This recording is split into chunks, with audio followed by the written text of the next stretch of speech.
সাইয়েদনা ওমর ফারুক রাদিয়াল্লাহু আনহু নিজেই তিনি নিয়োগ দিলেন, হিমসের গভর্নর করে এবার পাঠালেন সাঈদ বিন আমির রাদিয়াল্লাহু তাআলা আনহুকে পাঠিয়ে বলেন, সাঈদ, এই হিমসের এলাকার লোকজনগুলো খুব ভালো মানুষ, এদের তুমি সেবা করো, তোমাকে গভর্নর বানায় দিলাম। গভর্নরের মতো গুরুত্বপূর্ণ পদে তাকে সমাসীন করে পাঠিয়ে দেওয়া হলো। 6 মাস যেতে না যেতেই ওই এলাকার জনগণের কিছু বিশাল সংখ্যক একটা অংশ মদিনায় চলে এলো।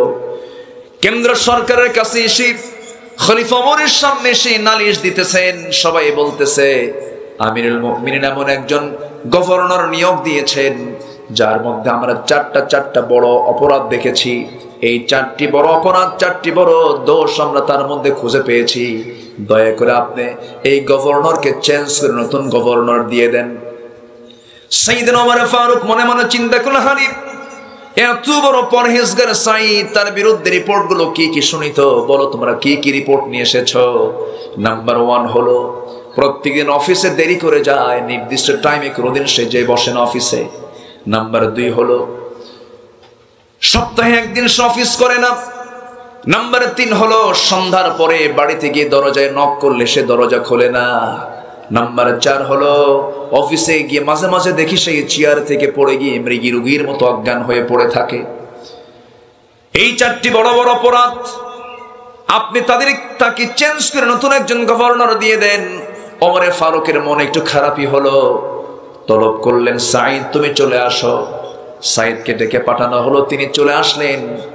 মদিনায় এসে তার সঙ্গে সাক্ষাৎ করলেন। এবার বলছেন, আমিরুল মুমিনিন, আপনি আমাকে কেন ডেকেছেন?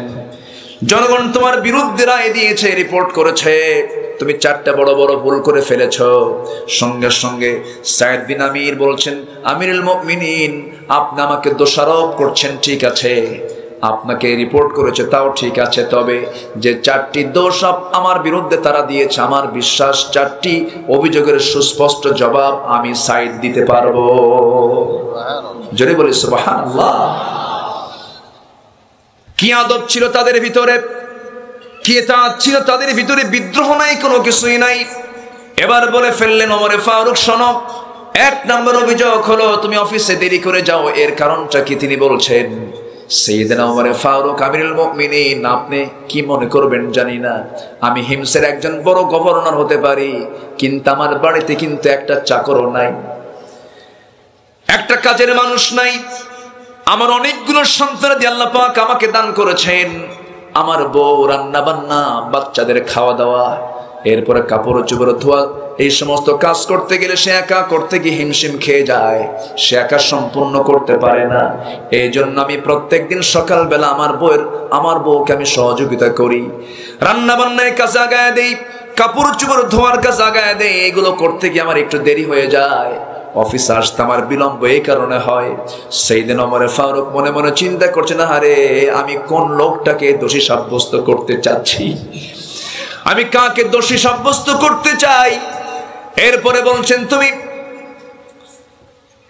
নাম্বার 2, তোমার বিরুদ্ধে অভিযোগ হলো সপ্তাহে তুমি একদিন আসো না, এর কারণটাকে? তিনি বলছেন, আমিরুল মুমিনিন, আপনি আমার খলিফাতুল মুসলিমিন, আল্লাহর কসম করে বলি, আমাকে সামনে যে পোশাকে আপনি দেখতে পেতেছেন, এই একটা মাত্র পোশাক ছাড়া আমার বাড়িতে আর দ্বিতীয় কোনো পোশাক আমার গায়ের নাই।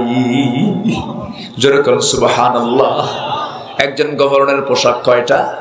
একটা পোশাক। আমিরুল মুমিনিন, আপনিও যেমন সিম্পল জীবন গ্রহণ করেন, আমিও সিম্পল জীবন গ্রহণ করি। আমার একটা কাপড়, এক কাপড়ে আমার সময় চলে যায় 6টা দিন। এই কাপড়টা বারবার ঘুরে ফিরে পরে শুক্রবার যখন সকাল বেলা হয়ে যায় আর কাপড়টা পরা যায় না। রাসূলুল্লাহর হাদিস, শুক্রবার তোমরা পরিচ্ছন্ন কাপড় পরে মসজিদে যাবে, শুক্রবার সকালবেলা ধুয়ে দেই, কাপড়টা ভেজা থাকে। কোন মতে একটা চাদর দিয়ে আমার সতরটা ঠিকই কাপড়টা রোদ্রে শুকায় দেই, শুকায় যখন যায় সেই